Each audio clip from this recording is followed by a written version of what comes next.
series of about 3 to 4 videos on chapter 17, which is thermodynamics,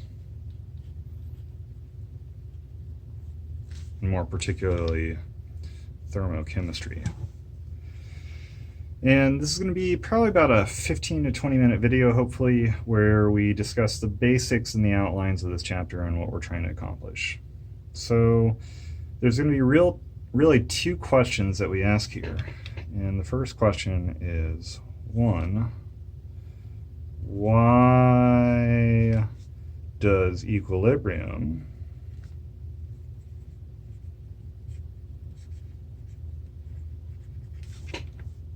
favor a reactant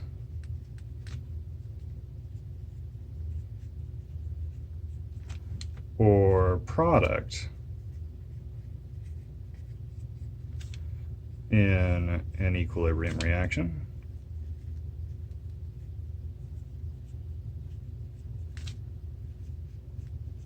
All right. So that's a question that's worthy of asking, because we've already looked at equilibrium in this class, and we've considered it as that balance point between reactants and products. And we've figured out ways to measure the concentrations of the reactants and the products at this time that we call equilibrium. But we haven't really discussed why a particular reaction would favor the reactant or favor the product when we are at equilibrium. And so that's one of these questions we're going to seek to answer in this section.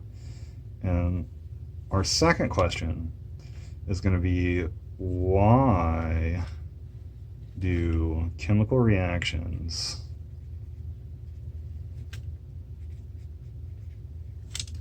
go in one direction versus the other?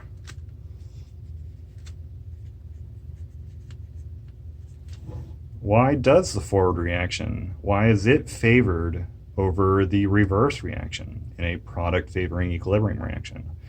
Or why is the reverse reaction more favored than the forward reaction in a reactant favoring equilibrium reaction? And so these two questions are really asking the same thing. We're going to try to answer both of those in this section. Now, this really kind of goes back to the chapter 14 through 16 look at equilibrium, where we're looking at that balance. In this chapter, we're going to actually look at the physics, which is really the thermodynamics of what makes this reaction the way it is. So, of course, thermodynamics, this goes back to Chem 101, and this is the study of energy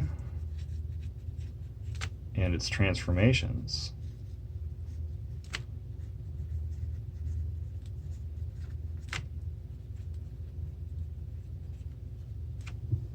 Okay, that we know that energy is converted from one form into another, but it's neither created nor destroyed.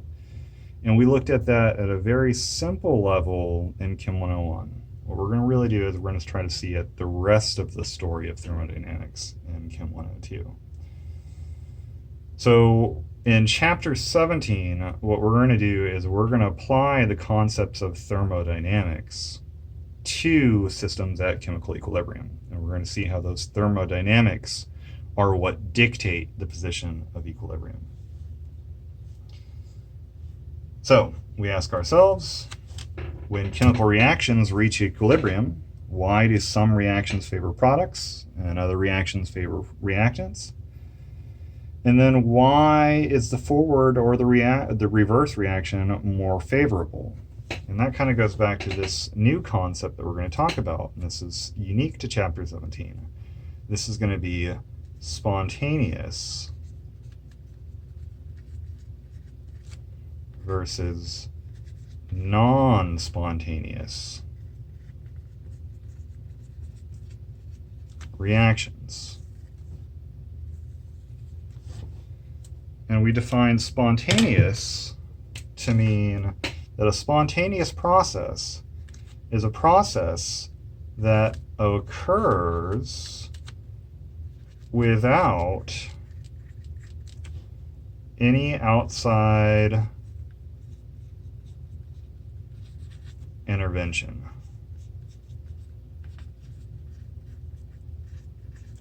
So spontaneous process is something that's going to happen on its own. I don't have to put any extra energy into it to make that thing occur. So for example, if I take this pen and I drop it, it's going to spontaneously fall to the floor, no matter whether I put any internal input or external output into it or not. A non-spontaneous process is the opposite of that. A non-spontaneous process occurs only if outside energy, which is really a force, is applied. Okay. What we'll see in this chapter is that in reactions that are equilibrium controlled, so in equilibrium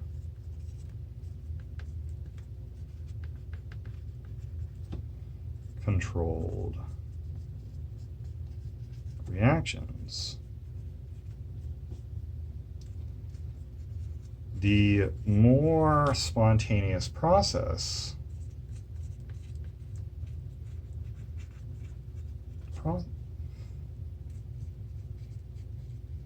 is favored. So our balance of reactant favoring or product favoring reactions really goes down to which reaction, the forward reaction or the reverse reaction, is more spontaneous. Which one is going to occur without any outside intervention? And that's going to be the one that favors. So that asks the question, what determines if a process is spontaneous? So what determines if a process is spontaneous or not?